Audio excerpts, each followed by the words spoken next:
Topic that I chose for my presentation is hypertension in California women inmates. Problem. A random survey of California prison inmates found that women had a high incidence of hypertension. The healthcare team at a local women's prison has asked a group of nurses to assist them in developing a health promotion, health teaching plan for screening and educating women on hypertension. Whether working with a client or a community, it is important to assess client needs. During this phase, determine health problems, risk factors, identifying resources. In this case, the major problem for women is that they have limited time for physical activity outside of their cell.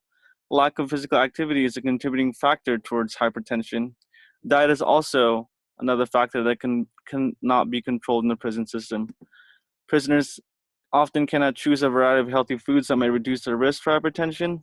Risk factors such as age, gender, and race must also be taken into consideration. Hypertension rates increases as age increases, putting them more at risk every day as they get older. These certain risks must be identified in the community in order to screen for those who are at a higher risk than others.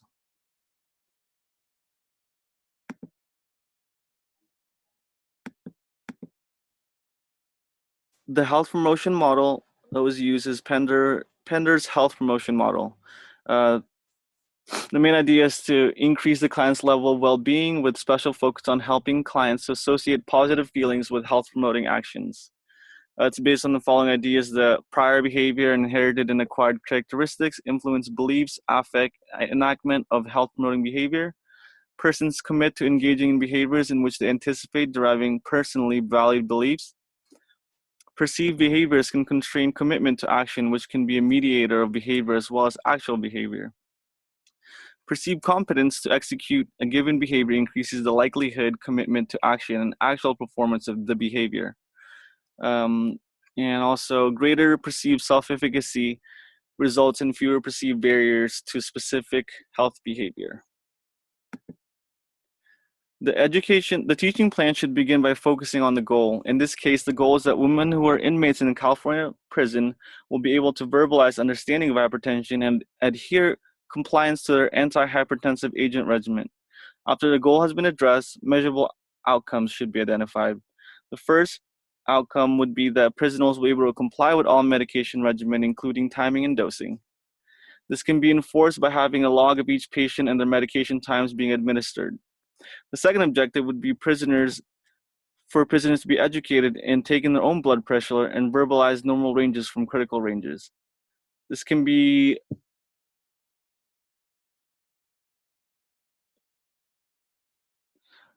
done by first demonstrating to each prisoner and educating them on normal values. Secondly, each prisoner should be able to perform return demonstration to their educator in order to assess what they have been taught. The teaching plan should also include a journal that includes all diet intake with special dietary information on what should be avoided and what not to avoid. The journal should also include information about physical activities being performed. Because the prison system only allows a certain period of time outdoors, physical activity should be assessed by intensity of exercise as opposed to length of time.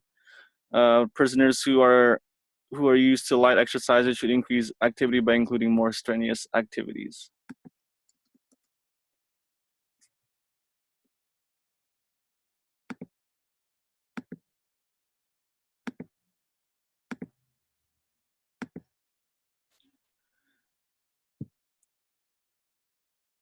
The Patients Like Me platform provided a mechanism to pilot, deploy, share, and validate new ways to measure hypertension management and behavior perceptions within an international community of more than 300,000 members. The new measure was developed using broad empirical and theoretical literature and selected promise NIH items. The new measure includes 14 blood pressure specific items that fell into 4 domains. 1. High blood pressure management and barriers to effective management. 2. Adherence to high blood pressure treatment regimens. 3. Attitudes about living with and managing high blood pressure. And 4. Health behaviors related to management of blood pressure.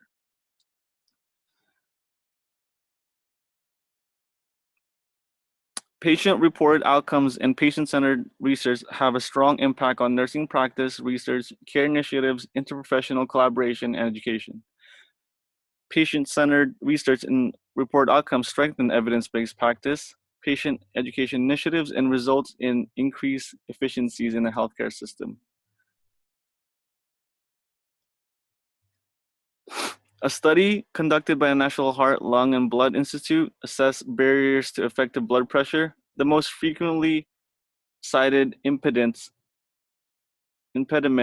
to blood pressure control was lifestyle changes, accounting for 67%, failure to take medication as instructed, 42%, patients' lack of understanding, 39%, physical fees, 23%, cost of drugs, 39%.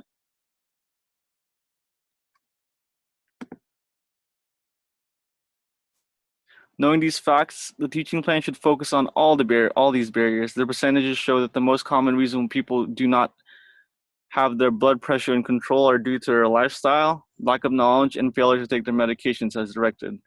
The teaching plan focus will help improve these numbers if they are able to comply and show adequate changes in behavior.